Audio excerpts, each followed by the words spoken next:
esta audiencia pública sobre el fondo y eventuales reparaciones de costas en el caso Chavarría, Morales y otros versus Nicaragua. Quiero dar la más cordial bienvenida a la delegación de la Comisión Interamericana de Derechos Humanos y a la representación de las presuntas víctimas. Esta audiencia se realiza en el marco del 178 período ordinario de sesiones de la Corte Interamericana de Derechos Humanos. Me permito señalar que la presidenta de la Corte, jueza Nancy Hernández López, no podrá participar en esta audiencia debido a que se encuentra representando la Corte en la Asamblea General de la Organización de los Estados Americanos. Passo a palavra à senhora secretária adjunta da Corte, Gabriela Pacheco, para que realize as precisões correspondentes. Muchas gracias. Buenas tardes, gracias, presidente. El propósito de esta audiencia pública es escuchar los alegatos finales de los representantes de las presuntas víctimas y las observaciones finales de la Comisión Interamericana de Derechos Humanos sobre el fondo y eventuales reparaciones y costas. Hago constar que el Estado de Nicaragua no acreditó a ninguna persona o agente que lo represente en esta audiencia. Asimismo, se informa que esta audiencia está siendo transmitida en vivo en las plataformas y redes sociales oficiales de la Corte Interamericana de Derechos Humanos. Se da la bienvenida a la representación de la Comisión Interamericana de Derechos Humanos, ejercida por las señoras Cristina Blanco, coordinadora de la sección de casos de la Secretaría Ejecutiva, y Paula Rangel, asesora de la Secretaría Ejecutiva. Asimismo, se da la bienvenida a las presuntas víctimas y sus representantes, los señores y señora Blas Jesús Imbroda Ortiz y Danilo Antonio Martínez Rodríguez, representantes, Jaime Antonio Chavarría Morales, representante y presunta víctima, y a las presuntas víctimas, Jaime Antonio Chavarría Alonso, Jefer Joaquín Chavarría Alonso y Cindy Alicia Chavarría Alonso. De conformidad con el artículo 51 del reglamento, la Corte escuchará inicialmente a la Comisión Interamericana, la que hará una breve presentación del caso y expondrá los fundamentos de su sometimiento ante este tribunal, así como cualquier otro asunto que considere relevante para su resolución. Posteriormente, los representantes de las presuntas víctimas podrán presentar sus alegatos finales orales sobre el fondo y eventuales reparaciones y costas. Finalmente, la Comisión Interamericana presentará sus observaciones finales. Se recuerda a las señoras y señores comparecientes que respeten los tiempos que han sido establecidos para sus intervenciones. Gracias, señor presidente. Muchas gracias, señora secretaria. Daré ahora la palabra a la representación de la Comisión Interamericana para que realice la presentación del caso. Solicito que indique a la Corte el nombre de la persona que hará uso de la palabra. Por favor. Cristina Blanco, coordinadora de casos de la CIDH, y realizaré la presentación inicial. Con su venia, señor vicepresidente. Adelante. Gracias. La comisión saluda a las juezas y jueces de la Honorable Corte, a las víctimas hoy presentes y a sus representantes. Honorable Corte, Jaime Chavarría era candidato a concejal en la ciudad de Managua por la Alianza del Partido Liberal Constitucionalista, una coalición de partidos de oposición al Frente Sandinista de Liberación Nacional. El 27 de julio del año 2008 participó como fiscal de verificación electoral del Distrito Cuarto por su partido en la Escuela Josefa Toledo de Aguerrí. Dicha jornada tenía como objetivo que la ciudadanía confirmara su registro en el padrón electoral, en preparación para las elecciones municipales que se realizarían en noviembre del mismo año. En esa ocasión, el señor Chavarría observó que integrantes de la mesa del centro de votación cerraron el lugar a las 4 de la tarde, antes del horario establecido por la autoridad electoral, lo que impidió que aproximadamente 50 personas accedieran al proceso de verificación. Él mismo reportó in situ esta irregularidad. Poco después, cuando el señor Chavarría intentaba salir del lugar, el fiscal de verificación del Frente Sandinista y otros dirigentes de dicho partido ordenaron a un grupo de aproximadamente 50 personas armadas que mataran al señor Chavarría y a los familiares que le acompañaban. En ese momento se encontraba junto con sus hijos Jaime, Jeffer y Cindy, así como con su yerno Giovanni, quienes habían asistido a registrarse. Las agresiones se materializaron y fueron presenciadas por miembros de la Policía Nacional que estaban allí custodiando el centro de verificación y no actuaron para detener la violencia. El señor Chavarría puso los hechos en conocimiento de las autoridades competentes, denunció lo ocurrido ante la policía. El Ministerio Público ejerció la acción penal, pero fue rechazada por las autoridades judiciales por no cumplir con los requisitos mínimos de la acusación fiscal. Posteriormente, el Ministerio Público cesó el impulso de la investigación y el Poder Judicial archivó la causa, sin que tales resoluciones hayan sido notificadas a los agraviados. Jaime Chavarría también acudió al Consejo Electoral Municipal, pero su reclamo no fue recibido. Posteriormente, se dirigió al Consejo Departamental, al Consejo Supremo Electoral y a la Fiscalía Especializada en la materia sin obtener respuesta. A raíz de su búsqueda por justicia, la familia Chavarría ha denunciado haber sufrido múltiples actos de hostigamiento. En diversas ocasiones, algunos de sus integrantes reportaron haber recibido amenazas de muerte con mensajes expresamente dirigidos a que retiraran el caso ante el sistema interamericano. Las viviendas del grupo familiar han sido objeto de vigilancia inusual por cuerpos de seguridad. Varios de sus miembros han sido interceptados en la vía pública y algunos han tenido que salir de Nicaragua. Estas intimidaciones han afectado especialmente a los niños y niñas de la familia, quienes incluso han sufrido agresión.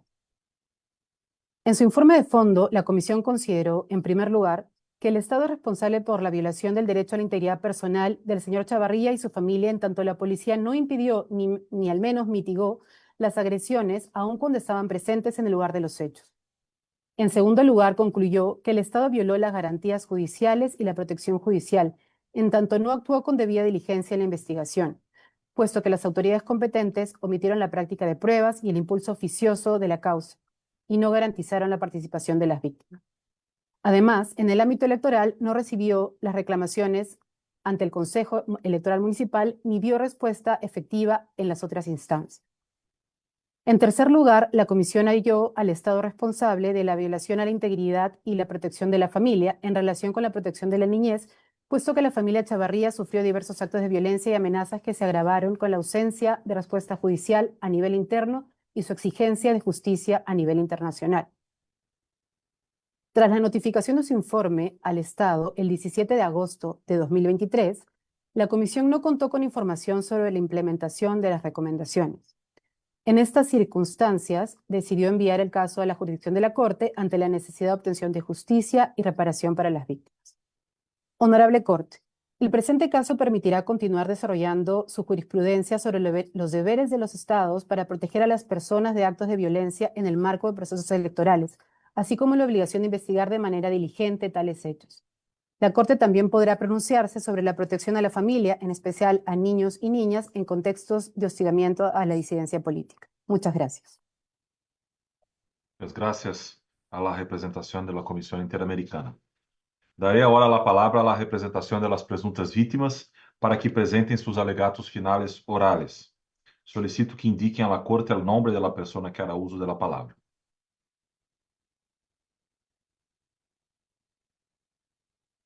No lo escuchamos, señor representante.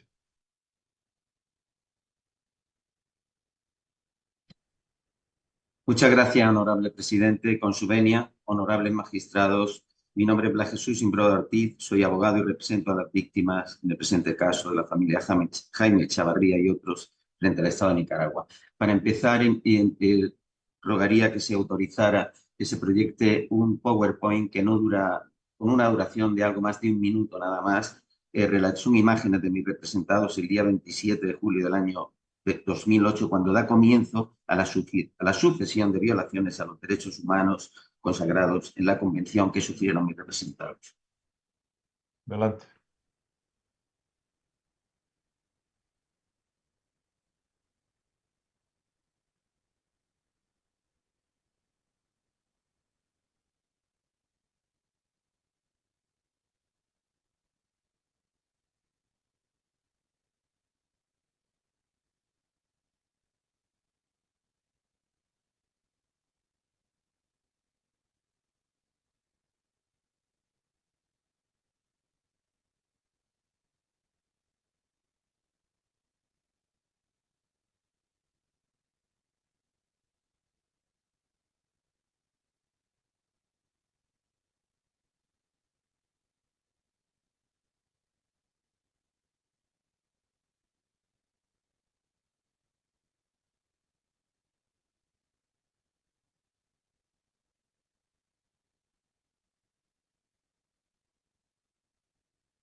Muchas gracias, honorable presidente, con su venia, honorables magistrados.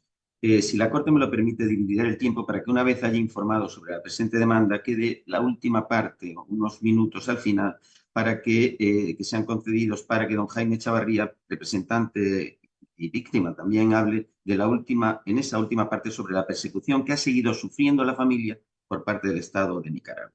Las vulneraciones de los derechos humanos que sufren mis representados y que comienzan con la brutal agresión que sufren el día 27 de julio de 2008 continúan a lo largo de los años. Es por ello que, debido a la extensión y múltiples detalles de los hechos y la imposibilidad de relatar y describirlos todos en un periodo de tiempo limitado que comporta la intervención en esta audiencia pública, voy a intentar hacer un resumen de los aspectos principales de esta denuncia, remitiéndome en cuanto al detalle, precisión de datos y descripción de hechos concretos a lo que consta en el informe de admisibilidad y fondo de la Comisión Interamericana de Derechos Humanos, en el escrito de solicitudes, argumentos y pruebas presentados por esta representación de las víctimas en su día ante esta Corte, remitiéndome también a cuánta documentación se presentó por esta parte y consta en el expediente de la Comisión que está unido ya a este procedimiento, y me remito igualmente a cuanto exponen en calidad de víctimas tanto don Jaime Chavarría como sus hijos Jaime Antonio, Cinde, Alicia, todas estas declaraciones juradas ante fedatario público e incorporadas al procedimiento ante la imposibilidad de comparecer en juicio, y la declaración del hijo Jeffer Joaquín, efectuado bajo juramento,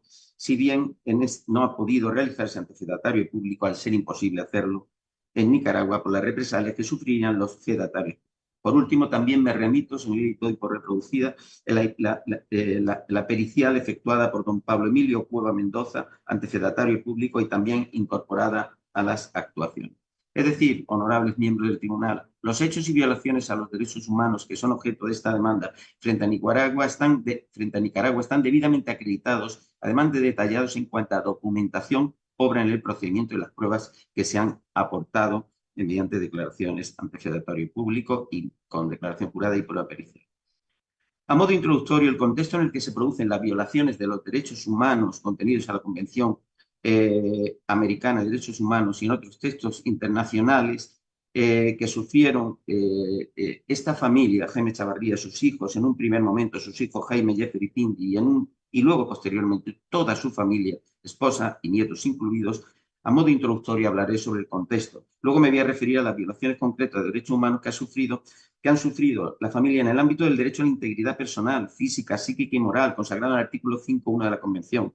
También en el ámbito del derecho a la garantía judicial y a la protección judicial, tras la brutal agresión que sufrieron, consagrado en el artículo 8.1 y 25 de la Convención. Y en estrecha conexión con los anteriores, en el ámbito del derecho electoral, también la violación a las garantías judiciales, a la protección judicial, y ello tras haber intentado don Jaime Chavarría y su familia que el proceso electoral no se vulnerara ni fuera manipulado, como ocurrió estas consagradas, esta falta de protección consagrado, reconocido estos derechos también en el artículo 8.1 de la Convención. Posteriormente, don Jaime Chavarría desarrollará las violaciones que sufrió ulteriormente toda la familia, pues han sido víctimas de múltiples actos de acoso, hostigamientos, intimidaciones, intentos de agresión, amenazas y daños a la propiedad privada, hechos ejecutados en su mayoría por agentes estatales. Se ha producido y ha sufrido esta familia lo que podríamos denominar una persecución permanente contra toda la familia, en la medida que ha ido avanzando incluso la tramitación del caso ante el Sistema Interamericano de Derechos Humanos. Como introducción y a modo de contextualizar los hechos que desencadenan las violaciones de derechos humanos denunciados, indicaré, como sabe perfectamente esta Corte, en julio de 1979, tras un movimiento revolucionario, accedió Daniel Ortega al poder al frente, valga la redundancia, del Frente Sandinista de Liberación Nacional. Tras un periodo convulso, se alcanza la democracia en 1990, celebrándose elecciones generales, accediendo a la presidencia primera Violeta Chamorro, 96, 2001 otro presidente, en proceso de Enrique Bolaños, y luego, previamente Arnoldo Alemán, es decir, un proceso democrático hasta que llegan las elecciones del año 2006, que fueron ganadas por el Frente Sandinista de Liberación Nacional, con Daniel Ortega a la cabeza retomando el poder. Nada más volver al poder, comienza esta segunda andadura política suya, cuyo objetivo fue asentar los pilares para la transformación del país y pasar de un régimen democrático a otro autoritario y totalitario, hasta vivir el país una tiranía, como ocurre actualmente. La situación que sufre Nicaragua en la actualidad y que viene desde la época que sufren mis representados las violaciones de los derechos humanos, la situación que sufre Nicaragua en la actualidad, como decía, con una continua violación masiva de los derechos humanos, persecución generalizada de la menor disidencia política, además de un control social que impida la más mínima contestación política o la vulneración de las más mínimas garantías de transparencia e imparcialidad en los procesos electorales, o la ausencia de un Estado de Derecho impidiendo con ello que haya procesos judiciales justos. Esa situación la conoce perfectamente esta Corte, pues no en vano ha conocido y se ha pronunciado en otros asuntos, como es el asunto Gadea Mantilla respecto a Nicaragua, con sentencia de fecha 16 de octubre del 2024.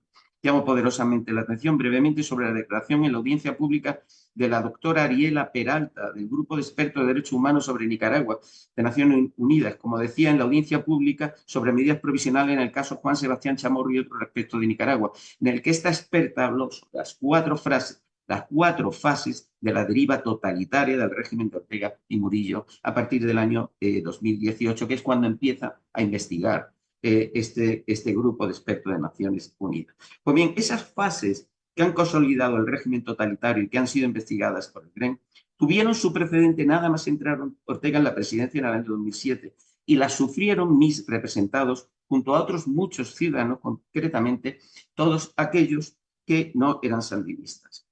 Al año siguiente de acceder al poder Ortega se convocan las elecciones municipales para el 9 de noviembre del año 2008. Ortega gana las elecciones de 2006, toma posesión en 2007, en el año 2008 ya hay elecciones municipales. Aquí ya estará poniendo en práctica el régimen de Ortega sus argucias, maniobras y estrategias para tomar todo el poder e impedir el desarrollo de unas elecciones transparentes e imparciales. Para ello no solo instrumentaliza los órganos electorales y vicia en favor de los sandinistas el proceso electoral, sino que incluso amedrenta y ataca a los miembros de la oposición que quieren que se respeten las normas y las reglas de un proceso electoral limpio, en este caso municipal.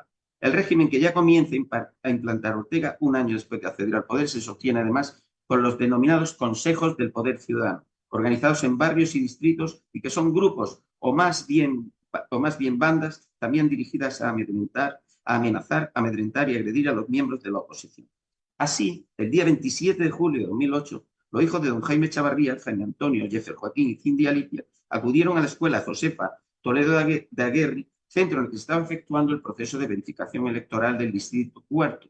Requisito, como se ha dicho, de la verificación que debían de hacer previamente a la votación que se iba a celebrar el 9 de noviembre. Proceso de verificación que solo tuvo lugar los días 26 y 27 de julio. Hay que hacer constar que el señor Jaime Chavarría, como se ha dicho, era candidato a concejal de la Alianza del Partido Liberal Constitucionalista, además de fiscal en el de verificación. Partido que les digo, partido del señor Chavarría, que se enfrentaba a los candidatos oficialistas del Frente Sandinista. Estando ya los hijos en el colegio para el proceso de verificación, fue llamado don Jaime Chavarría porque los responsables del centro de verificación electoral pretendían cerrarlo a las 4 de la tarde, cuando el horario de cierre era a las 6, teniendo incluso decenas de personas en la puerta para hacer la verificación electoral. El horario era hasta las 6, además también había una orden de que no se podía cerrar en tanto y cuanto hubiera personas pendientes de proceder a la verificación.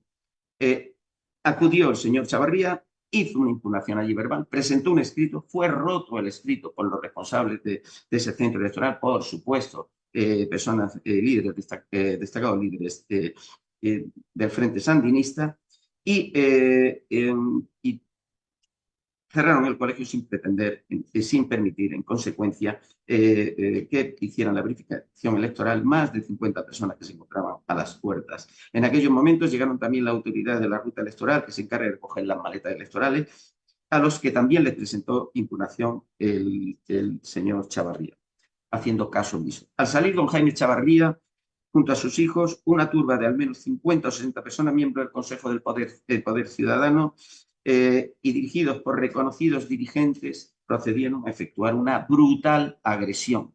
Voy a reducir, podría extenderme más, pero no hay tiempo y constan las actuaciones. Fue una brutal agresión que le podía haber costado la vida. La hija Cindy evitó que Byron Vado, que Pedro Orozco, que a su vez le pasó un cuchillo a otro agresor llamado Byron Vado, y que le dio la orden de que mataran a don Jaime Chavarría y evitó, forcejeando con él, que pudiera pudiera finalmente clavarle el cuchillo, evitando la muerte de su padre. Si bien esta hija fue atacada salvajemente con un bate, causándole lesiones en todo el cuerpo, el rostro y principalmente en la columna, por lo que tiene aún secuelas. El hijo Jaime Antonio recibió lesiones gravísimas que le causaron al impactarles con un adoquín cuando estaba en el suelo, que le causó heridas de 30 centímetros en la cabeza y estuvo un mes en el hospital en estado crítico de salud con riesgo de perder la cabeza. El hijo Jeffer Joaquín sufrió lesiones graves en todo el cuerpo, con fisura en el cráneo y dos vértebras de la columna fisuradas. Y don Jaime resultó con lesiones en todo el cuerpo, 2 costillas quebradas y una lesión pulmonar que puso en riesgo su vida. Todo ello está perfectamente documentado. Pudieron escapar en un momento, determinado, si bien hay que destacar que en dicho centro de verificación, y debe tenerlo en cuenta la Corte, se encontraban policías permaneciendo en actitud pasiva y no haciendo lo más mínimo por impedir la brutal agresión de la que milagrosamente salvaron la vida, eso sí, sufriendo lesiones graves.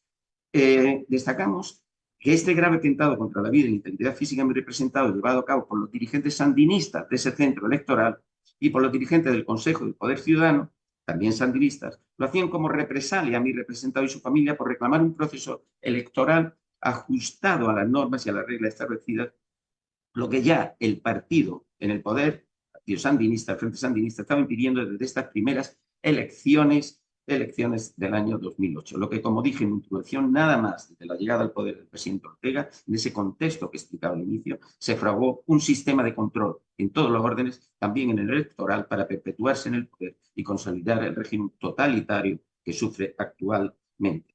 No solo se ha vulnerado el derecho humano a la integridad personal, física, psíquica, moral, incluso a la vida que milagrosamente salvaron, sino que las acciones que de tan grave atropello llevaron a cabo contra mis representados no tuvieron la menor protección judicial. Mis representados formularon denuncias y reclamaron la acción y protección del Estado, tanto para que se depuraran las responsabilidades penales de los responsables de la brutal agresión con tentativa incluso de homicidio y lesiones consumadas, además de daños y amenazas, sino que también quisieron obtener amparo legal en el ámbito electoral ante el atropello que se había vivido y sufrido en el centro de verificación electoral. En el ámbito electoral formularon denuncias y constan ante el mismo centro de verificación, ante los funcionarios de la ruta electoral, ante el Consejo Electoral Municipal, ante la Fiscalía Electoral, ante el Consejo Electoral Departamental y ante el Consejo Supremo Electoral, haciendo caso omiso a todas y cada una de ellas. En el ámbito penal, es decir, no recibieron la menor tutela y amparo ante la grave violación e infracción electoral que se produjo en el arbitrario proceder impidiendo a ciudadanos participar en el proceso de verificación previo a las elecciones municipales. Viciaban con ello las elecciones los sandinistas para acaparar el poder, vulnerando la obligación que tienen los estados de garantizar la integridad de los procesos electorales desde la Convención Americana, como detalladamente expone la Corte en el mencionado caso Galdía Matilla frente a Nicaragua. Exactamente igual, la misma dinámica en el ámbito penal, por lo que respecta a la depuración de responsabilidades penales a los autores, cómplices e inductores de la agresión, hemos de decir que estas quedaron impunes ante la inacción del Estado y de los aparatos del Estado. En primer lugar, la policía fue cómplice de lo ocurrido, pues ni intervino y si lo hizo fue para animar y estimular la brutal agresión. No efectuaron detención alguna a los autores, a pesar de estar presentes, y no lo hicieron porque los que llevaban a cabo era una represión de los sandinistas a los miembros de la oposición, en este caso mi representado, Jaime Chavarría y su familia. De lo que es preciso resaltar también que ya en meses previos habían recibido amenazas, insultos y habían sido hostigados por grupos sandinistas ante la condición de ser mi representado, miembro de la Alianza Liberal Constitucionalista. Cuando pudieron ir a la comisaría algunos de ellos, pues otros hijos estaban hospitalizados, no les recogieron la denuncia. Ante la queja que hicieron luego posteriormente, e incluso a los medios de comunicación, contra las actuaciones, en aquel momento todavía no estaban suprimidos los medios, por fin recogieron la denuncia. Merece mención aparte el desinterés e inactividad de la Fiscalía que provocó que mis representados presentaran denuncias contra los miembros de la Fiscalía, denuncias que también igualmente fueron a todas y cada una rechazadas. Presentaron denuncias ante el fiscal del Distrito Cuarto, denuncia ante el fiscal departamental, denuncia ante el Inspector Nacional del Ministerio Público, denuncia hasta el Fiscal Nacional del Ministerio Público. Y como pueden comprobar y pueden ver en las actuaciones, todas y cada una de ellas fueron rechazadas, inadmitidas y no aceptadas. Y todo ello ante la inacción de la Fiscalía, como pueden ver y comprobar, honorables magistrados, es una secuencia constante de indefensión, de desprotección y de absoluto desamparo frente a instituciones que su teórico deber sería proteger a los ciudadanos y tutelar sus derechos. Ante esta inacción, llegaron mis representados también a formular directamente una acción ante un juzgado que también fue rechazada. Mis representados llegaron en un momento determinado a denunciar también judicialmente a la Fiscalía, motivo por el cual, y por la presión de los medios que hicieron a los medios de comunicación, la Fiscalía llevó el caso al juzgado sin realizar actuaciones, archivándose este. Es importante resaltar que ni la Fiscalía ni el juzgado realizó actuación alguna para depurar las responsabilidades penales.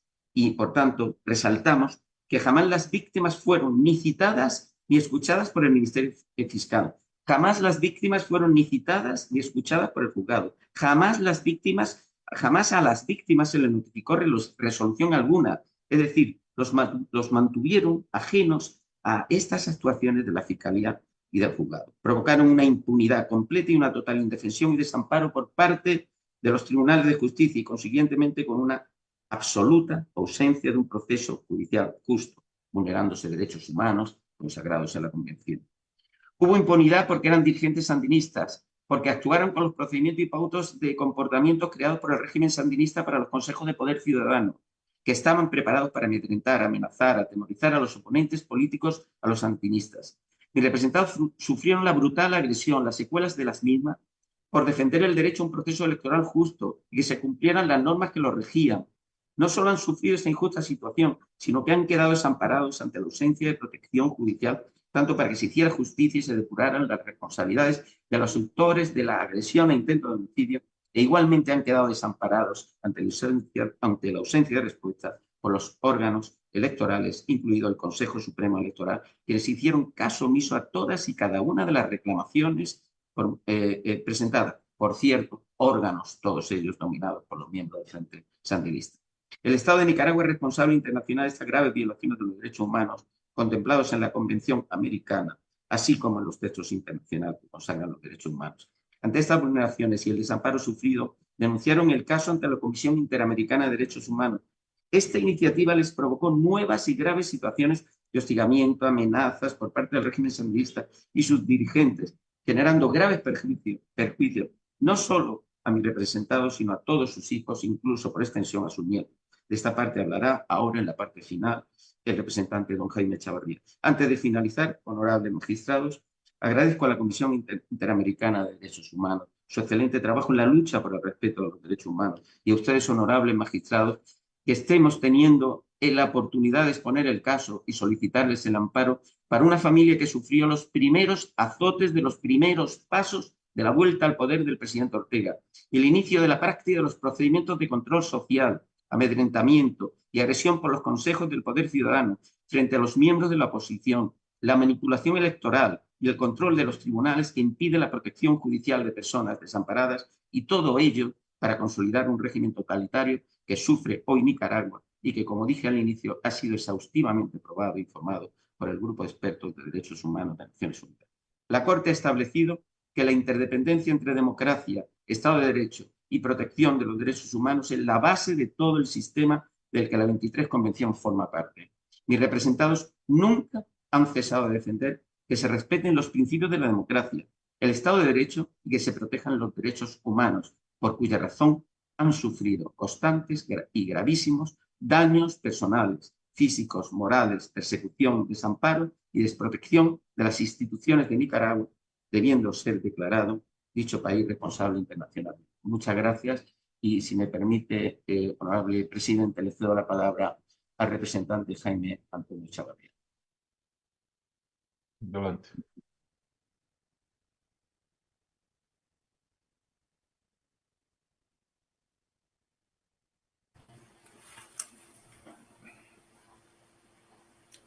Muchas gracias, muy buenas tardes, honorable presidente y honorables magistrados. Como estamos demostrando ante su autoridad, el continuo y sistemático atropello a nuestros derechos humanos antes, durante y después de los hechos del 27 de julio del 2008 se dan por la firme y permanente actitud de ejercer la legítima defensa en favor de la ciudadanía y la familia, primero a nivel nacional y posteriormente internacionalmente. Específicamente ante la CIDH, esto provocó mayor persecución hasta la tercera generación de la familia y la amenaza que si no retirábamos la denuncia nos atuviéramos las consecuencias. Y por otra parte, mayor represión a la ciudadanía, sobre todo en los procesos electorales posteriores. A continuación, señalo de forma general, en virtud de la disponibilidad del tiempo, los continuos atropellos a nuestra familia. Posterior a los hechos del 27 de julio, en diferentes ocasiones, turbas sandinistas llegaron a hostigar nuestros hogares, apedreándolas y amenazándolas con quemarlas. En ocasión le hicieron pintas con las siglas del partido de gobierno, FSLN. A Eugenia Margarita Chavarría Alonso, que no estuvo en la masacre del 27 de julio, en represalia, le hicieron un embargo judicial a todas luces ilegales y por motivo de la misma persecución familiar tuvo que exiliarse en el 2024 ella y su familia. Jaime Antonio Chavarría Alonso sufrió persecución sistemática de parte de policías y paramilitares, decidiendo quedarse exiliado en los Estados Unidos de América en el 2014. La separación familiar le ocasionó a sus hijos menores consecuencias traumáticas. En mayo del 2014 fue atacado uno de sus hijos por miembros de la Juventud Sandinista, debidamente identificado y denunciado ante la policía sin obtener respuesta. La agresión le dejó consecuencias físicas y psicológicas, la que está demostrada en este proceso. El 26 de julio del 2018 fue denunciado ante la Comisión Permanente de los Derechos Humanos que lo interceptaron frente a su casa 4 encapuchados que portaban armas de fuego y que se movilizaban en moto y le dijeron que retiráramos la denuncia de la CIDH o nos atuviéramos a las consecuencias. Cindy Alicia Chavarría Alonso también sufrió diferentes eventos de persecución. En marzo, la más importante, en marzo del 2019, la profesora de ballet de la Escuela Nacional de Ballet, Cintia Cano, le comunicó a la abuela materna de Camila Montserrat Matos Chavarría, hija de Cindy Alicia, que estaba muy preocupada porque Rosario María Murillo Zambrana y su nuera, esposa de Laureano Ortega, acusaban a Camila Montserrat, de 6 años en ese entonces, de decir que Daniel Ortega es asesino. En el aula de clases del ballet, donde recientemente era alumna la hija de Laureano Ortega Murillo, cosa que era del total desconocimiento de nosotros. Posteriormente a esta situación y persecución a su familia, Cindy Alicia, su esposa y su niña se vieron obligados a exiliarse en Estados Unidos.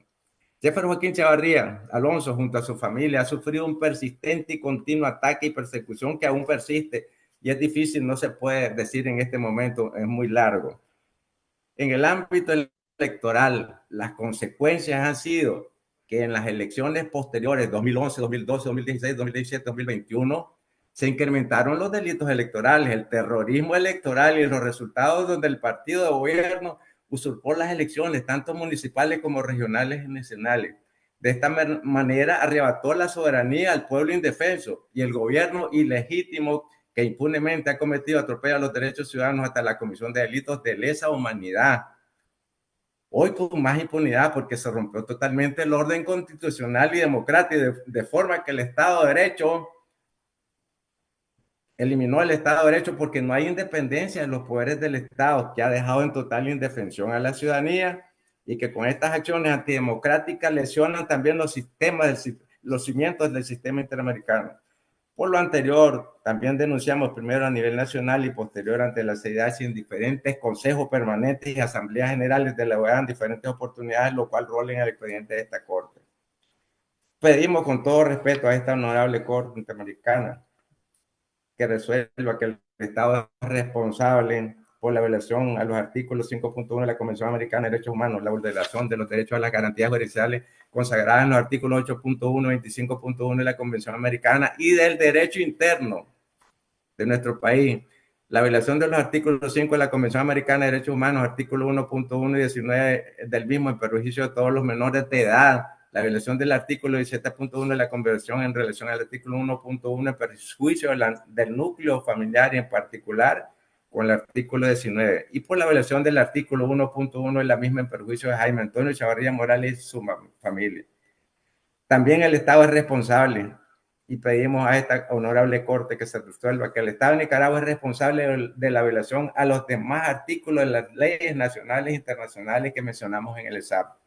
Por otra parte, el Estado de Nicaragua es responsable por la vulneración de la Constitución Política de Nicaragua, ley electoral que tiene rango constitucional en perjuicio del derecho ciudadano de tener un proceso limpio, transparente, igualitario y que responda a los estándares internacionales.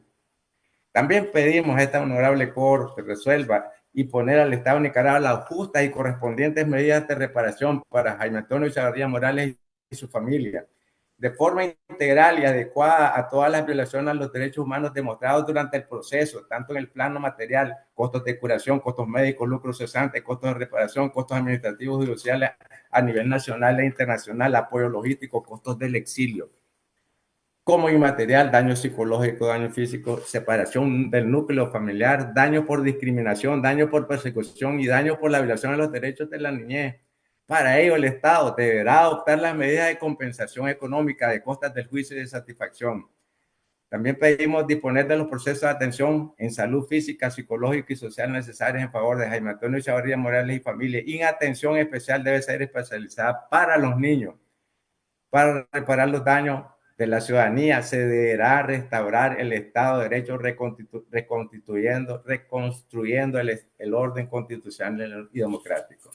Muchísimas gracias, honorable Corte, y también agradecemos a la Comisión Interamericana de Derechos Humanos su presencia en esta audiencia. Muchas gracias a la representación de las presuntas víctimas. Daré ahora la palabra a la Comisión Interamericana para que presente sus observaciones finales orales sobre el fondo y eventuales reparaciones de costas. Solicito que indique a la Corte el nombre de quien hará uso de la palabra.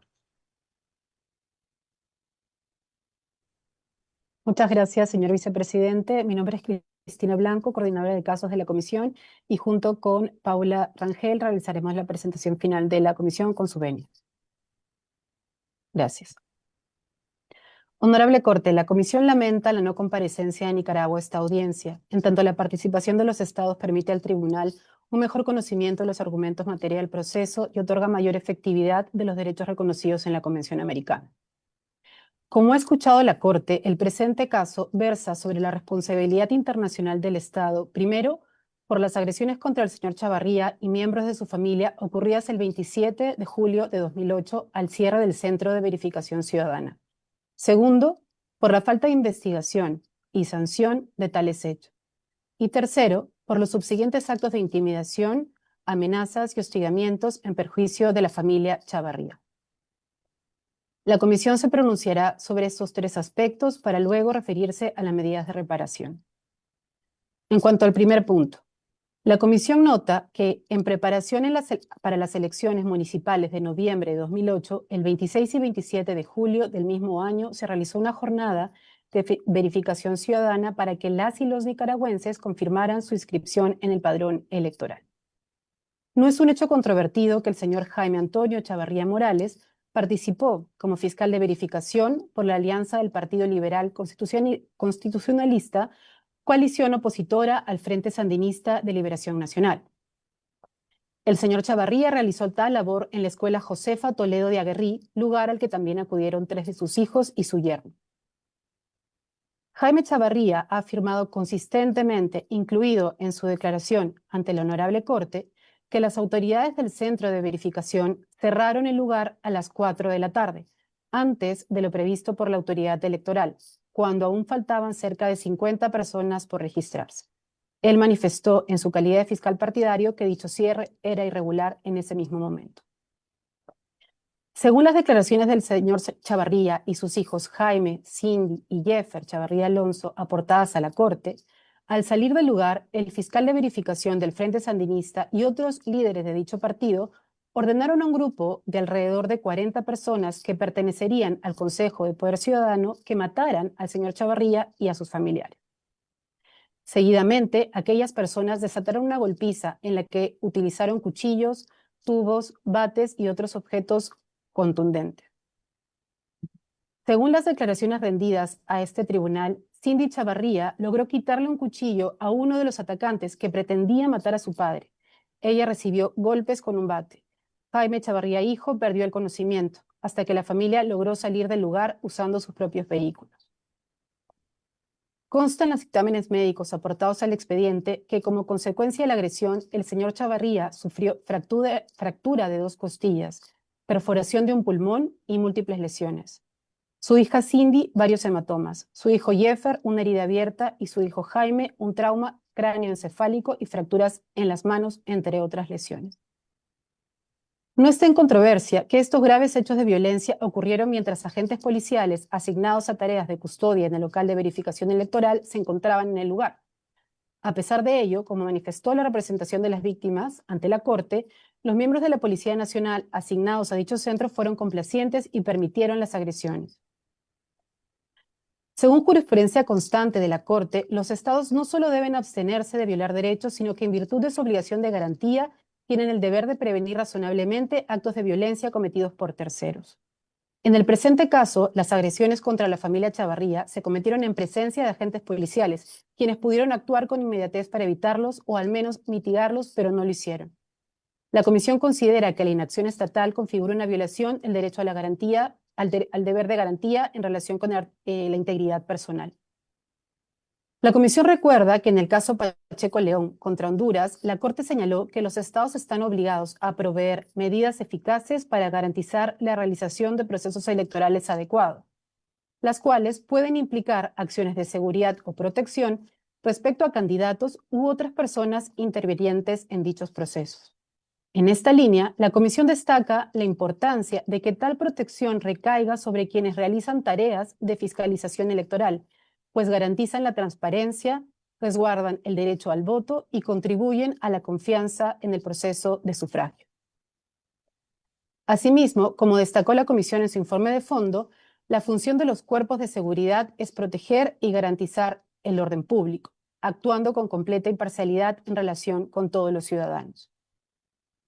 La Comisión considera que no debe pasar inadvertido que el presente caso pone en evidencia el paulatino deterioro de las instituciones democráticas en Nicaragua iniciado en 2007 e intensificado especialmente después de 2018, como ha sido documentado por la Comisión y otros organismos de derechos humanos y reconocido por la Corte en su sentencia del caso Gadea Mantilla. En particular, nota que este caso muestra la obstaculización del diálogo democrático no solo a nivel nacional, sino también municipal. En virtud de lo anterior, la Comisión concluye que Nicaragua incumplió su obligación de garantizar la integridad personal del señor Chavarría y sus familiares presentes el 27 de julio de 2008.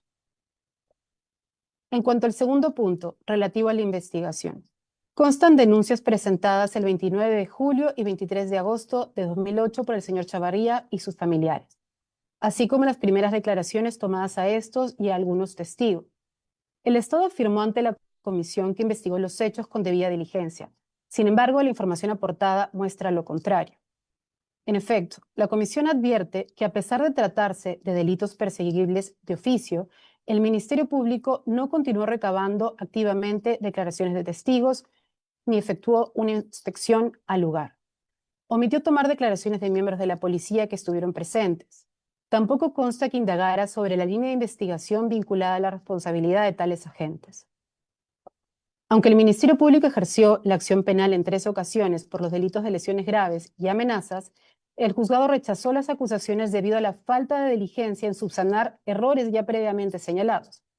El primer rechazo, en enero de 2010, se basó en la falta de individualización sobre la participación de los imputados. El segundo, en abril del mismo año, cuestionó la ausencia de claridad respecto a la motivación y circunstancias de las agresiones, y el tercero, en octubre de 2010, advirtió que no se incorporaron nuevos elementos ni se realizaron las correcciones indicadas en audiencias anteriores. Luego, el Ministerio Público cesó el impulso de la investigación y, en consecuencia, el juzgado archivó el caso el 4 de mayo de 2016. La Comisión destaca que ante la falta de avance en la investigación de los hechos de violencia sufridos, el señor Chavarría tuvo que acudir a varias otras autoridades para denunciar a los funcionarios a cargo de la causa. Como se detalla en el informe de fondo, se dirigió al inspector del Ministerio Público, a la Fiscalía General, a la Procuraduría para la Defensa de los Derechos Humanos, entre otros. También compareció ante autoridades electorales como el Centro Electoral Municipal, el Centro Departamental y el Consejo Supremo Electoral. Sin embargo, en el ámbito municipal, su reclamación no fue recibida y en las otras dos instancias las autoridades no emitieron pronunciamiento alguno. Sobre la participación en el trámite de la causa, la representación expresó que las víctimas no fueron notificadas de las resoluciones del Ministerio Público ni del juzgado. El Estado no desvirtuó esta afirmación, ni consta documentación que la contradiga. De hecho, las actas de audiencias que obran en el expediente dan cuenta de que solo participaron las personas señaladas como responsables y no se evidencia su traslado a las víctimas. A partir de la información a su alcance, la Comisión considera que las autoridades no garantizaron el derecho de las víctimas a participar en el proceso, lo cual es contrario a lo establecido por la Corte en casos como Masacre de Río Negro contra Guatemala, en el que sostuvo que éstas tienen derecho a participar en todas las etapas de los procesos para recibir información, aportar pruebas, formular alegaciones y, en general, hacer valer sus derechos. En cuanto al plazo razonable, la Comisión nota que transcurridos casi 17 años, el Estado continúa sin ofrecer una respuesta sobre lo ocurrido. Si bien la investigación penal pudo revestir ciertos elementos de complejidad por la cantidad de personas involucradas, desde sus denuncias iniciales, la familia aportó información para la identificación de tales individuos. Al mismo tiempo, advierte la Comisión que la actuación de la parte interesada, lejos de conducir a la demora del proceso, procuró el impulso de la investigación. Sobre la actuación de las autoridades, la Comisión reitera que estuvo marcada por la omisión en la práctica de pruebas. Además, se encuentra que la falta de respuesta oportuna de las autoridades tuvo un impacto incluso en la integridad personal del señor Chavarría y su familia, como se aborda en el punto siguiente. Lo anterior, a juicio de la Comisión, configura una violación a la garantía del plazo razonable. En suma, a pesar de las múltiples denuncias presentadas ante las autoridades competentes aportadas al proceso internacional, a la fecha no existe una decisión que haya esclarecido los hechos y, en su caso, sancionado a los responsables por los hechos ocurridos. Por lo anterior, la Comisión considera que el Estado es responsable por la violación de los derechos a las garantías y protección judicial. Presidente, continúo. Gracias. En cuanto al tercer punto, referido a actos de violencia posteriores, la familia Chavarría ha denunciado consistentemente que ha sufrido intimidaciones y agresiones físicas a causa de su búsqueda de justicia por lo ocurrido en julio de 2008, como se ha escuchado también previamente en esta audiencia. En julio de 2018, la representación denunció que el señor Chavarría fue interceptado por 4 personas armadas en moto, quienes le dijeron que retirara la denuncia ante la CIDH. Expuso también que ese mismo año y mes el vehículo de Jefferson Chavarría fue interceptado por una camioneta mientras se movilizaba con sus familiares, cuando fueron nuevamente advertidos de retirar el caso ante la justicia internacional.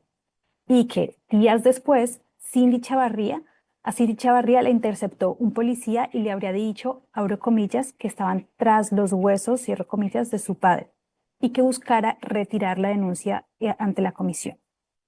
Al respecto, la Comisión considera de particular gravedad la información según la cual los hostigamientos se habrían intensificado a la par del avance del caso ante el sistema interamericano. Además, nota que el Estado no solo no aportó información alguna para desvirtuar estas denuncias, sino que tampoco ha expuesto esfuerzos para investigarlas. La CIDH destaca que las omisiones de investigación estatales y los actos de acoso denunciados generaron angustia y temor permanente, con un impacto significativo en la dinámica familiar. En particular, nota que han tenido un efecto especialmente intenso en los derechos de los niños y las niñas que hacen parte de la familia, quienes se han visto afectados incluso directamente por los hostigamientos. También advierte que, vinculado a las intimidaciones, algunos de los miembros de la familia tuvieron que buscar refugio en otro país. La Comisión advierte que ello se enmarca en la creciente crisis y las graves violaciones de derechos humanos en Nicaragua, que está caracterizada, entre otros asuntos, por actos de persecución, vigilancia, hostigamiento y represión selectiva contra personas que son consideradas como opositoras al gobierno. En este sentido, la Comisión encuentra que Nicaragua es responsable por la violación del derecho a la integridad, a la protección familiar y a la protección de la niñez en violación de los artículos 5, 17 y 19 de la Convención. Honorable Corte, La decisión que adopte este tribunal es una oportunidad para brindar justicia a las víctimas que se han visto afectadas por su labor de escrutinio ciudadano. La participación de la familia Chavarría en un espacio vinculado al ejercicio del derecho al voto, lejos de ser reprimida, debe ser valorada y protegida por ser esencial para el funcionamiento de una democracia participativa. En tal sentido, la Comisión reitera las medidas de reparación establecidas en su informe de fondo y resalta la importancia de que el Estado adopte acciones para proteger los derechos en contextos electorales. Asimismo, la Comisión subraya que la implementación de estas medidas exige la protección de quienes ejercen funciones de fiscalización, cuya labor busca preservar la integridad del proceso electoral, garantizar la expresión de la voluntad ciudadana y prevenir el debilitamiento del Estado de Derecho. Muchas gracias.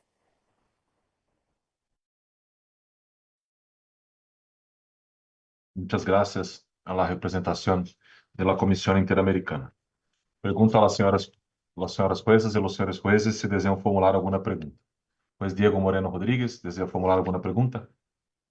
Sí, muchas gracias, presidente. En primer lugar, dar la bienvenida y agradecer aquí en la tarde de hoy la presencia de la representación de las víctimas, a las representantes de la Comisión Interamericana de Derechos Humanos y en especial también destacar la participación de miembros de la familia Chavarría en esta audiencia.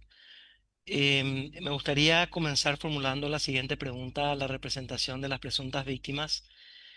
Quiero entender un poquito mejor esta figura del fiscal electoral. Entiendo que el señor Chavarría era al mismo tiempo candidato y fiscal electoral. El fiscal electoral era una figura designada por el partido, por el Estado. ¿Cómo funcionaba esto? Simplemente para poder entender un poquito mejor la figura.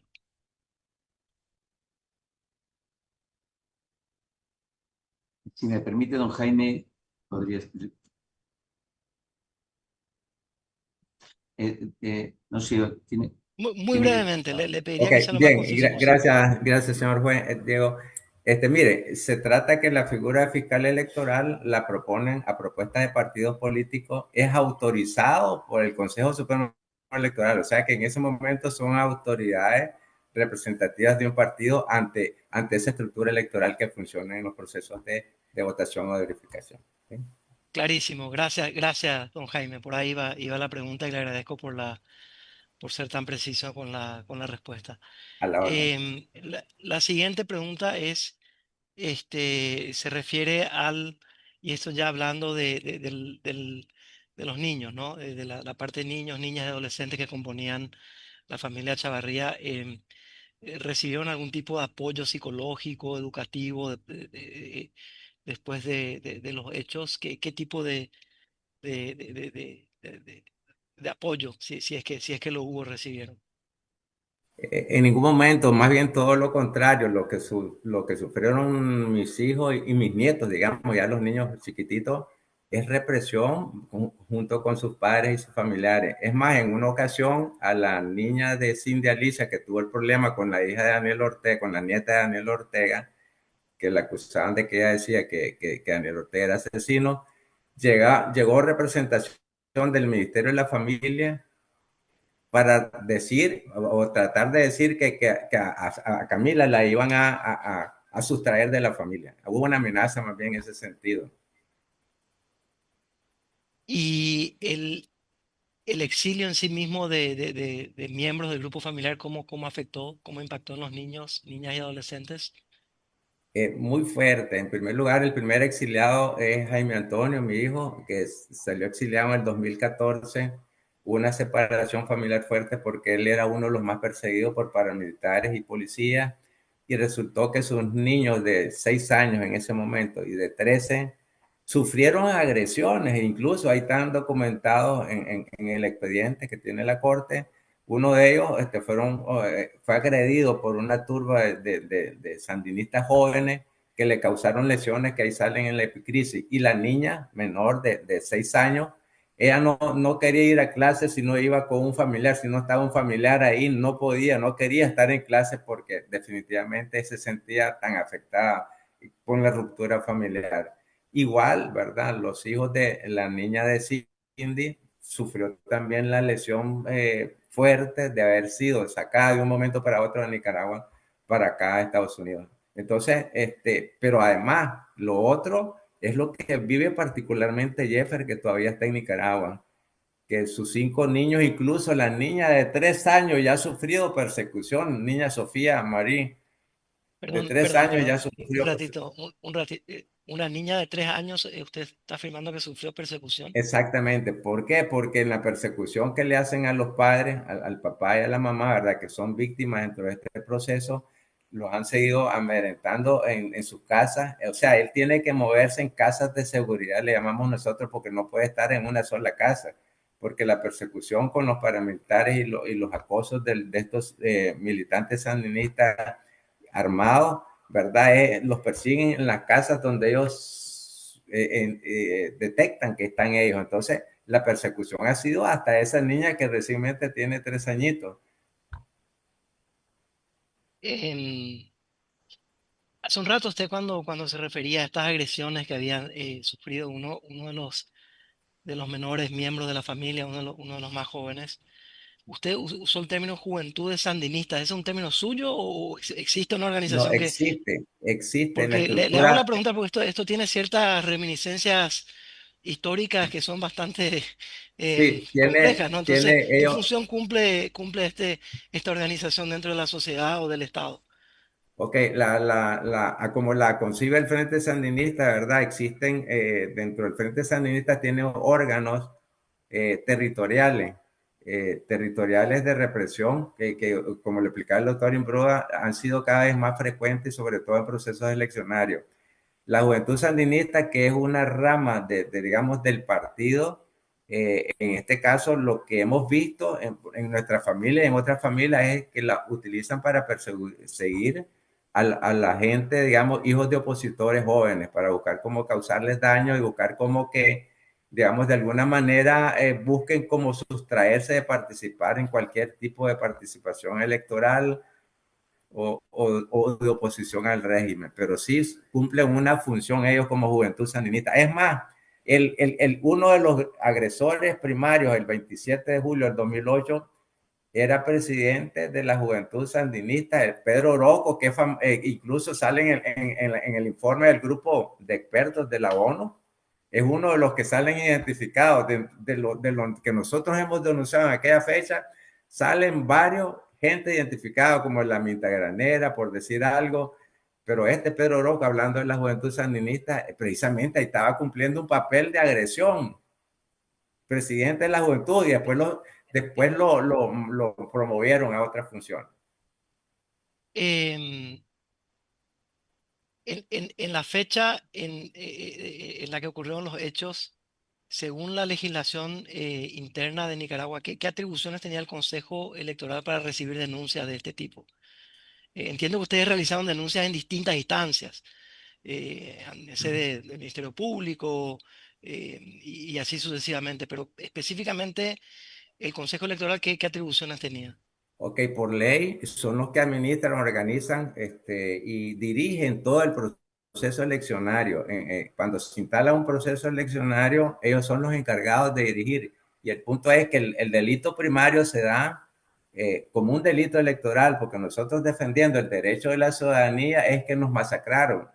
Entonces nosotros defendiendo ese derecho electoral y tiene responsabilidad, porque la ley electoral tiene rango constitucional, además que la Constitución nos señala como los órganos encargados de dirigir, organizar y que los procesos sean diáfanos, justos y transparentes y todo lo demás, los estándares internacionales precisamente hicieron todo lo contrario, más bien toda la estructura del Frente Sandinista que nosotros demostramos desde la instancia primaria, que el Consejo el Consejo de Verificación más la ruta electoral, todos se coludieron para cometer delitos en contra de la ciudadanía. ¿Por qué? Porque la denuncia primaria ellos tuvieron que haberla atendido, más bien lo que hicieron fue hacerse cómplices y guardaron en silencio, ¿verdad?, todas nuestras denuncias. Y ahí está, todo eso rola en el expediente. Gracias, don Jaime. ¿Qué medidas de protección tienen Jeffrey y su familia en este momento? Son los que se quedaron allá, ¿no? En Nicaragua. Pues ninguna, la única protección es Dios, pues. Bueno, la mejor es esa, la protección de la sangre de Cristo, la protección de Dios, porque nosotros somos profundamente cristianos y durante este proceso incluso hicimos una denuncia por persecución religiosa porque somos católicos, en primer lugar. En segundo lugar, la estrategia, ¿verdad?, de estarse movilizando del lugar. Sus hijos no tienen vida propia, imagínense ustedes desde chiquititos. Sofía María, ahorita de 3 años, tiene que andar de arriba para abajo movilizándose para guardar su seguridad. O sea, no hay ninguna garantía de vida ni de otro tipo de seguridad ni de libertad. ¿Cuántos hijos tiene Jeffer? Perdón, ¿cuántos hijos Tiene tiene? 5 hijos. Cinco, ok. Em, este, una pregunta. Ustedes, en relación y esto ya estamos hablando de las partes de las reparaciones que piden, ¿no? Para pasar un poco de, Uh -huh. y ir tratando de concluir para darle un poco también la oportunidad a mis colegas de hacer las preguntas que puedan tener. Los cálculos en relación al lucro cesante específicamente, ¿cómo realizan ese cálculo? Si lo puede escribir muy brevemente, ¿cómo realizan el cálculo del lucro cesante? Acuérdese que nosotros estamos hablando de primero, de acuerdo a las capacidades de cada víctima. Yo, por ejemplo, tenía una maestría en economía y administración, me desempeñaba muy bien en los cargos, ¿verdad? Y hacía consultorías y todo lo demás. Entonces, en función más o menos de lo que promediamente yo ganaba, hicimos la proyección hasta, digamos, hasta la fecha que nos pidió. Igual Jeffer Joaquín es ingeniero en sistemas de O información sea, y eso está comunicación. objetivado y ustedes han arrimado Sí, los elementos. exactamente. Eso está debidamente Eso, detallado en el eso ESAP. responde a mi pregunta. Sí. Muchas gracias, señor A Jaime. Ha usted le sido agradezco muy mucho amable. su Gracias por pregunta, claro que sí. Que su Dios lo presencia. bendiga. Gracias, muchas gracias. Y ahora me gustaría formular a las representantes de la comisión dos preguntas que están relacionadas. Entonces se las voy a preguntar de una sola vez. En atención a que han hecho alusión a esta cuestión de situación de debilitamiento institucional a partir del 2007 a esta parte y que se ha intensificado, según han expresado en esta audiencia, en el año 2018. em, ¿Consideran que existen garantías institucionales dentro del Estado en cuestión para implementar las medidas de reparación que están recomendando?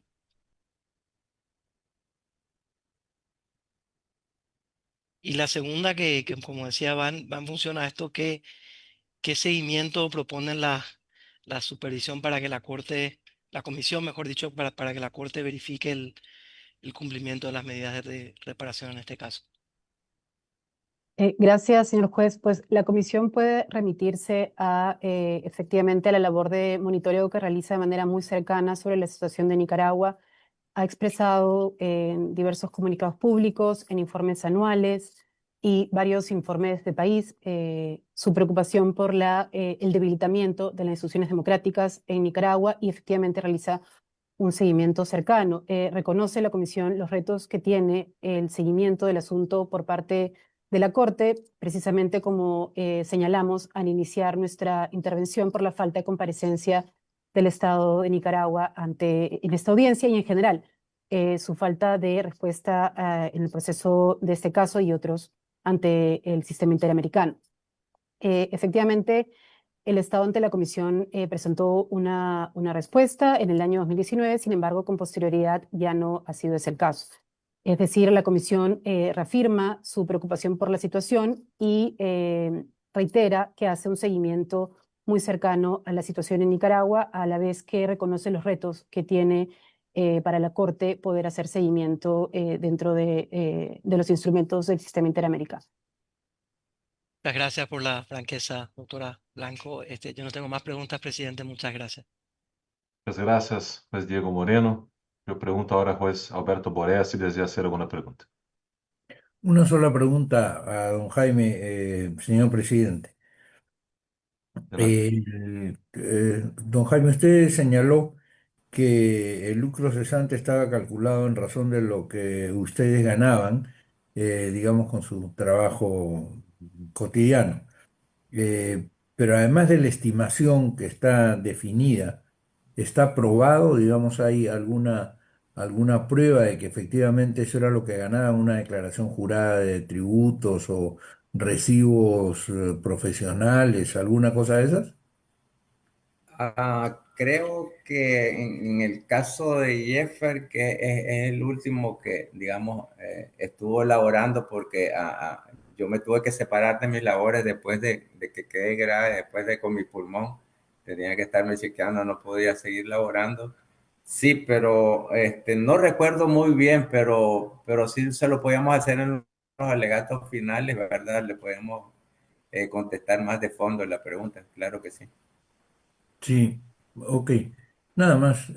Muchas gracias a Señor, todos los pues Borea, intervinientes. creo que hay una solicitud del señor Jaime Chavaría también de contestar su pregunta, si usted estuviera de acuerdo. Sí, Ah, cómo no, no, con todo gusto. no, Sí, sí, no. encantado.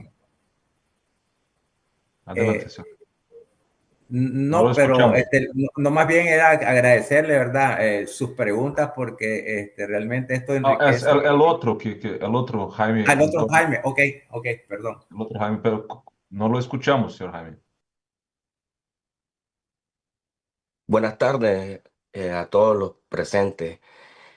En realidad yo creo que no existe dinero del mundo que pueda pagar el daño que hemos sufrido y lo más primordial es haberse separado de su familia. Eso no tiene reparo, ¿no? Eso ni con todo el dinero del mundo se puede pagar. ¿Cuántos cumpleaños? ¿Cuántas navidades? La zozobra de no saber si tus hijos pueden estar bien físicamente, mentalmente, psicológicamente, que si comieron, que si no comieron. No hay dinero del mundo que pueda resarcir ese daño. Eso es lo que yo quería agregar porque todos los días tenemos que vivir con zozobra de no saber cómo están todos los miembros de nuestra familia, nuestros hijos. Y mi hermano también y su familia, incluso aquí, porque no es nada fácil, ni ha sido nada fácil. Es algo que se tiene que aprender a vivir con eso. No existe dinero del mundo que me regrese a mis dos hijos la tranquilidad, incluso la mía. Eso es lo que quería decir. No hay dinero del mundo, ni con todo el millones, ni con lo que sea. No existe reparación para eso. Porque es un daño que en realidad nos carcome todos los días de nuestra vida y hemos sabido sobrevivir con ellos porque nos atenemos a Dios en primer lugar. Y aparte, por otro lado, a veces tenemos que estar bebiendo té, tenemos que estar haciendo cosas. Aparte, en realidad es un proceso muy doloroso con el que tenemos que convivir. No es solo, no es solo el hecho, el dinero en realidad aquí es lo que menos importase en todo caso. ¿Cómo van a devolverme todo el daño a mis hermanos, a mis padres, a mí? ¿De cuántas cosas hemos sufrido? ¿Cómo? Con dinero. No creo que exista el dinero suficiente para eso, porque en realidad el dolor que uno carga no es nada fácil. Por ejemplo, solo por darle un ejemplo, cuando yo tenía 7 años de edad, 7 años de edad, recuerdo muy bien como que fuera el día de ayer, que me echaron preso junto con mi hermano Jeffer, que estaba pequeño, de un poquito más de 2 años, y mi hermana Cindy, tierna, que estaba tierna en una cárcel. Y los policías me dijeron, vamos a matar a tus padres, chavalos jodidos. Mi respuesta fue no, porque Dios los cuida y yo no voy a dejar que los maten. No tienen misericordia, en realidad. No tienen la más mínima misericordia, ni siquiera de niños. Entonces mi respuesta es ¿cómo? Hay manera. Hay manera porque duele todavía, duele todos los días y va a seguir doliendo. Esa es mi respuesta. Quería agregar eso y les agradezco mucho. No, muchas gracias por su respuesta. Eh, Lamentablemente hay que fijar, o más que lamentablemente, en el derecho hay que fijar de todas maneras una reparación que también se expresa así, no solo se expresa así, pero también se expresa así, porque efectivamente hay consideraciones que son mucho más importantes que el dinero. Muchas gracias, señor Chavarría. Muchas gracias, A presidente. usted también, gracias. Muchas gracias, juez Borea. Yo pregunto ahora a la jueza Pérez si desea formular alguna pregunta. Muchas gracias, señor presidente. No tengo preguntas, solamente agradecer las declaraciones del señor Chavarría. Muchas gracias. Pregunto ahora a la jueza Gómez si desea formular alguna pregunta. No tengo preguntas, señor presidente, gracias. Muchas gracias.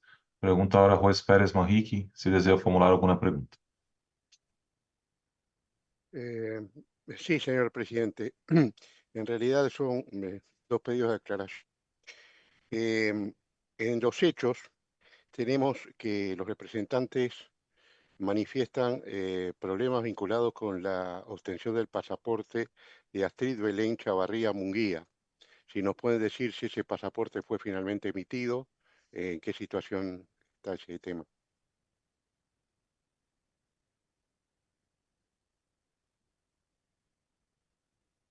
Aunque me hubiera gustado más bien que lo contestara Jeffer, mi hijo que está presente aquí, que es el padre de la niña, porque eso fue ya en un momento que él estaba allá, pero sí le puedo resumir que sí fue un proceso de más de un año, que no le entregaban el pasaporte, hizo todo el procedimiento legal, pero al final cuando amenazó que iban a internacionalizar el caso, hasta entonces fue que le entregaron, cuando tuvo que acudir al ministro del Interior, que es el jefe de la gente de migración, hasta entonces, cuando se dirigió a él y le dijo que en todo caso iba a subir la denuncia a nivel internacional, hasta entonces, después de un año, creo más o menos aproximadamente, es que le entregan el pasaporte.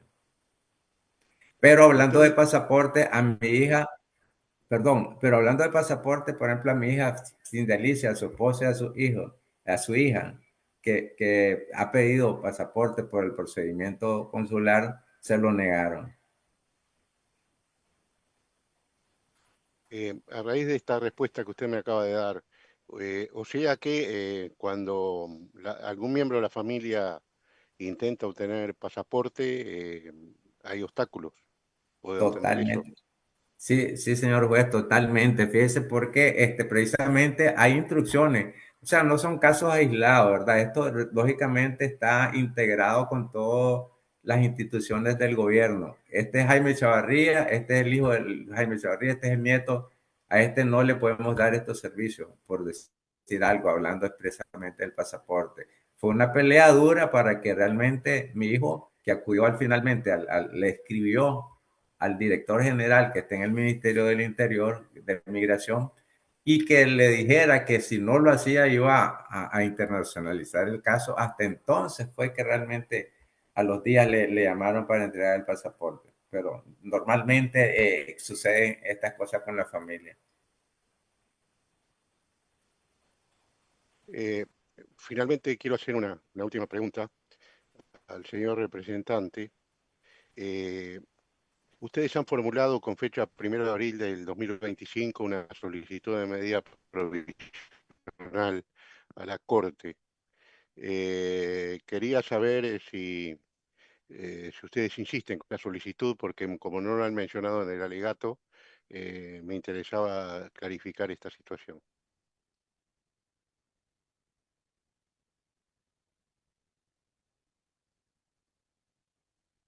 Ok, sí, doctor, si no está el doctor Imbroda, pues voy a contestar yo. Sí, efectivamente, y disculpen que tal vez con la premura del tiempo que hemos tenido, no lo hemos mencionado, pero sí, efectivamente, nosotros hemos estado insistiendo en la necesidad grave de las medidas provisionales. Es más, la Comisión Interamericana, leímos en su informe que le manda a la Corte, que dice que amerita, llena los 4 requisitos que pide la obtención o proveer las medidas provisionales. Realmente nosotros las cumplimos a cabalidad y más allá.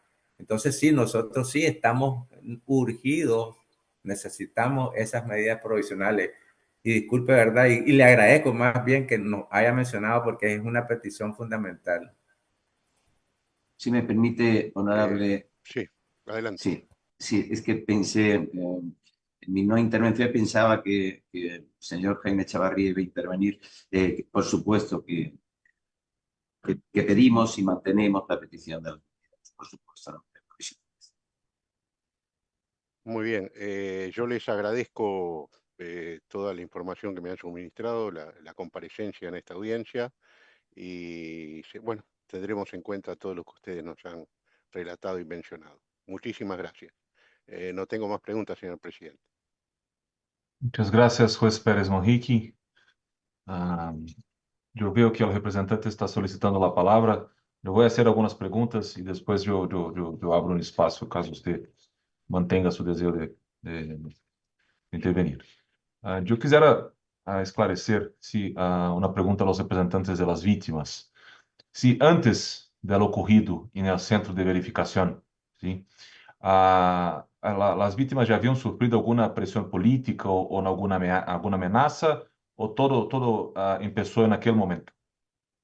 Y si la respuesta es afirmativa, yo quisiera comprender las razones y las circunstancias.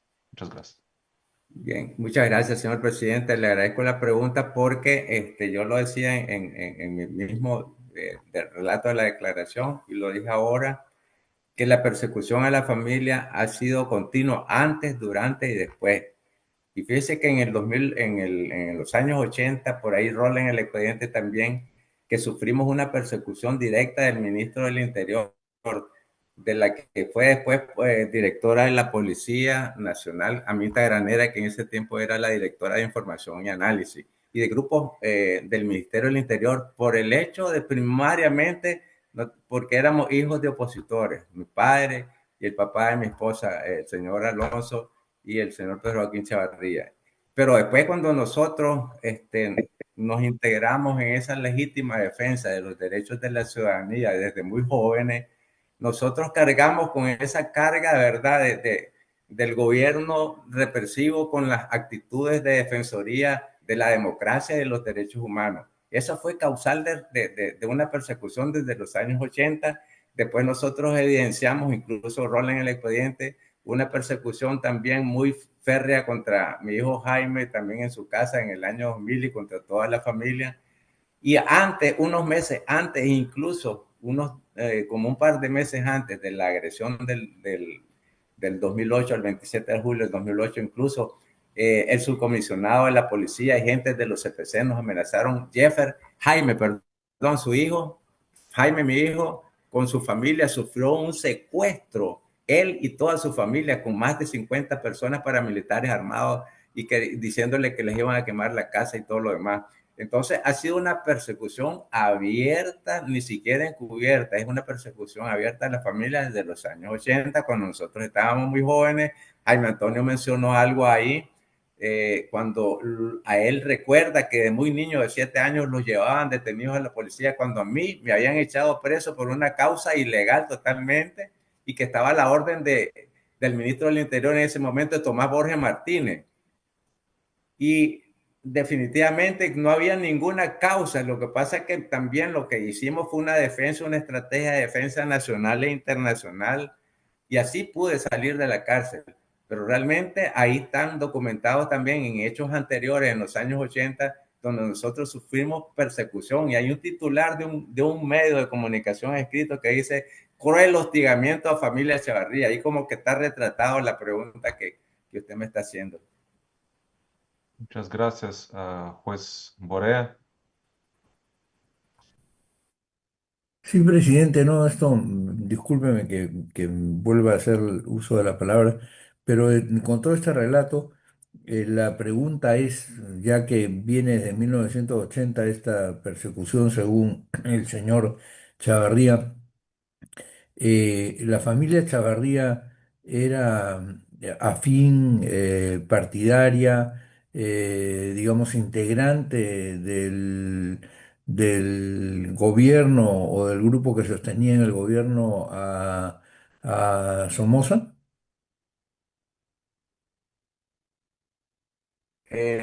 No, señor juez, no, sencillamente mi padre era un simpatizante del Partido Liberal en ese momento y mi suegro también era un partido, pertenecía a un partido opositor que era el Partido Conservador de Nicaragua, y él era muy beligerante en la participación política, pero no era miembro del gobierno del señor Somoza para nada. O sea, el problema del sandinismo es que es tan sectario que no puede haber más otra cosa que sandinismo. No puede haber diversidad política, ni social, ni económica, porque ustedes vean cómo ha capturado y cooptado también al gran capital como para hacerlo a su lado, pero no tiene el resto digamos, de la comunidad económica menor. Pero entonces, ¿qué le digo con esto? Que el Frente Sandinista no necesita decir, bueno, ahí tienen la persecución a la Iglesia Católica también. Nosotros somos católicos y también por eso nos persiguen y por eso lo anunciamos ahí y rolen el expediente. Nosotros hicimos una denuncia en el 2021 por persecución religiosa. Lo hicimos ante las instancias que corresponden, ¿verdad? Y lógicamente le engavetaron. Pero entonces hay una persecución continua y sistemática también por el hecho de ser católicos o de ser cristianos, no solo por el hecho de ser opositores al Frente Sandinista. Muchas gracias, juez Borea. Una otra pregunta a los representantes.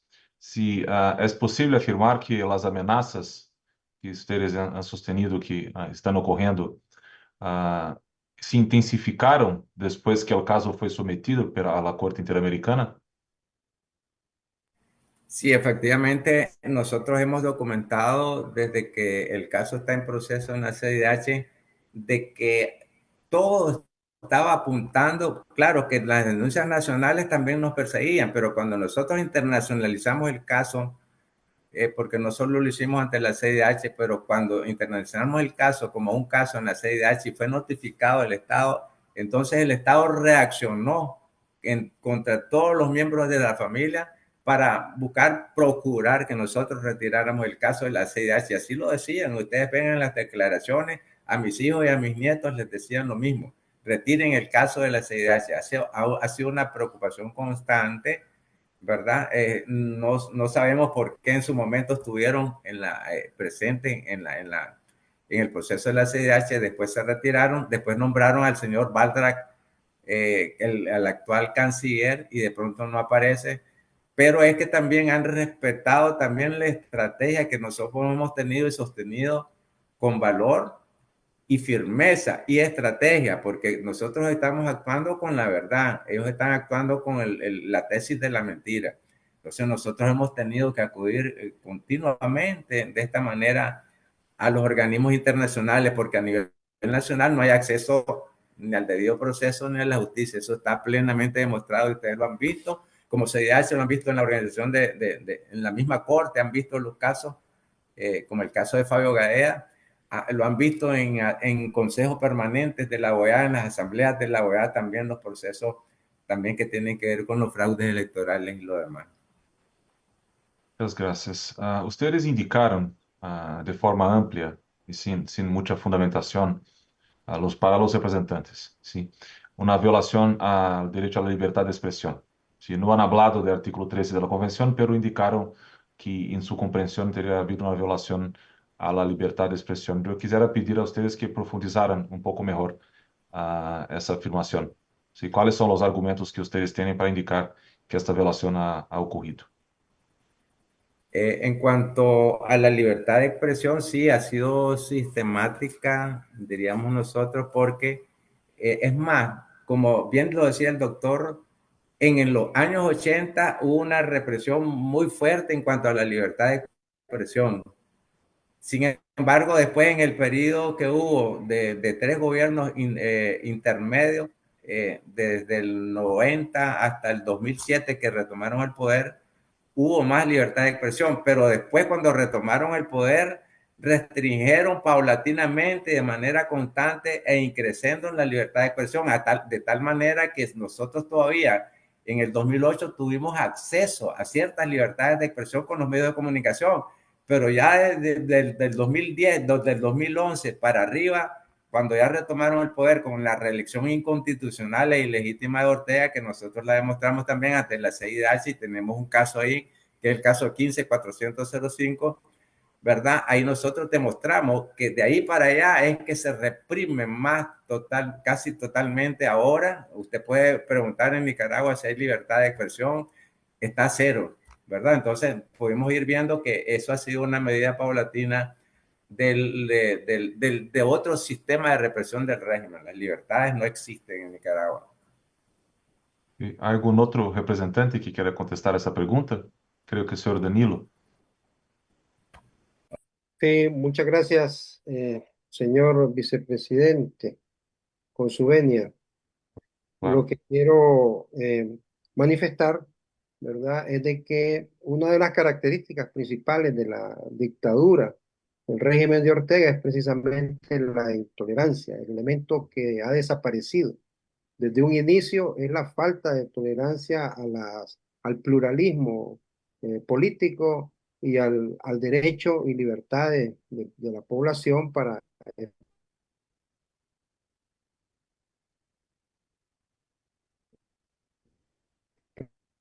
No lo escuchamos, señor Danilo.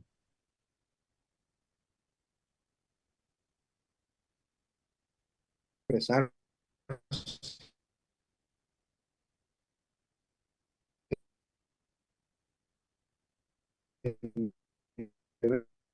Además, eh,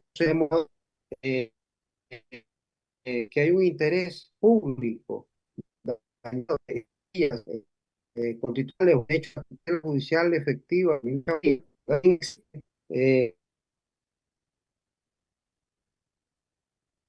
Perdón, no escuchamos las respuestas. Creo que bien.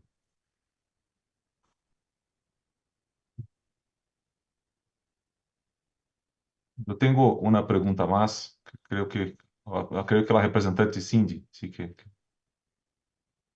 puede hablar, Cindy.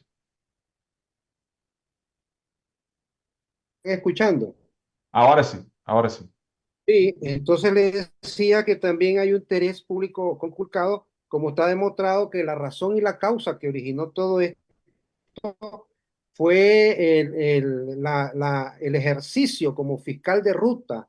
Es decir, el señor Chavarría no estaba actuando simplemente como un ciudadano, que además tiene todo el derecho a cuidar el proceso electoral, sino que encarnaba en sí también, ¿verdad?, a un funcionario público en ese momento porque era representante del Poder Electoral, del Consejo Supremo Electoral, como estaba acreditado como fiscal de ruta. Entonces, ¿qué es lo que origina todo el calvario de la familia Chavarría? Ese cuido y ese cumplimiento de esa función de fiscal electoral del señor Chavarría, y como queda demostrado, hubo irregularidades muy graves, como es no permitir que más de 50 personas accedieran a la verificación ciudadana. Recordemos que la verificación es una etapa del proceso electoral y que ese proceso electoral está demostrado en este juicio que también fue irregular. Y yo pido, su señoría, con todo respeto, que la Corte se pronuncie también en el fondo sobre este asunto, ¿verdad? Que quedó también aquí evidenciado por la Comisión Interamericana de Derechos Humanos, por la señora, la licenciada representante, cuando dijo que no hubo respuesta a las violaciones de la ley electoral, ¿verdad? De tal suerte que en ese proceso electoral resultaron 118 alcaldías prácticamente usurpadas de 153, y por primera vez en la historia el Frente Sandinista ganó más de 100 alcaldías en el país de una manera fraudulenta. Y recordemos, con esto concluyo, que el fraude electoral ha sido el talón de Aquiles de nuestra sociedad nicaragüense y ha sido el origen y causa de todas las guerras y enfrentamientos bélicos que han habido en nuestra sociedad, y que es la causa principal también que nos mantiene en esta crisis general nacional política que vive Nicaragua, con una dictadura bicéfala, bifronte, desde el 2006 que regresó el señor Daniel Ortega al poder. Muchas gracias. Muchas gracias, señor Danilo. Pregunta a señora Cindy Chavarría, si quiere contestar la pregunta. Hola, muy buenas tardes. Muchísimas gracias por todos estar aquí. Referente a su pregunta, bueno, primeramente el Frente Sandinista desde siempre, su modus operandi ha sido la amedrentación o desaparición de las personas o encarcelamiento de las personas que quieren oponerse a las injusticias, las arbitrariedades o simplemente por una forma distinta de pensar. Pero lo que usted recientemente, no hace mucho tiempo, el Frente Sandinista hizo una ley creo que para después del 2018, es una ley que es la 1055, que ellos le llaman la Ley de Defensa de los Derechos del Pueblo. Y esta ley ellos la utilizan, la mal utilizan para dar prisión a cualquier persona opositor o que denuncie cualquier arbitrariedad que se cometa con algún ciudadano por el simple hecho de no querer participar en sus actos delictivos o por el simple hecho de pensar diferente. Es más, esta ley la han incluso utilizado para apresar a personas que simplemente afuera de su casa ponen la bandera de Nicaragua, porque hasta eso es delito. Solo eso quería aportar. Muchas gracias, señora Chavarría. Yo pediría a los representantes que presenten en sus alegatos finales cuál es esa ley y cuáles son su contenido para que la Corte pueda evaluar la alegación. Y yo también pediría a los representantes y a la Comisión Interamericana en sus alegatos por escrito también que se pronuncien sobre la potencial violación del artículo 23 de la Convención, dada la dimensión de las manifestaciones que hemos escuchado a poco del señor Danilo Martínez Rodríguez.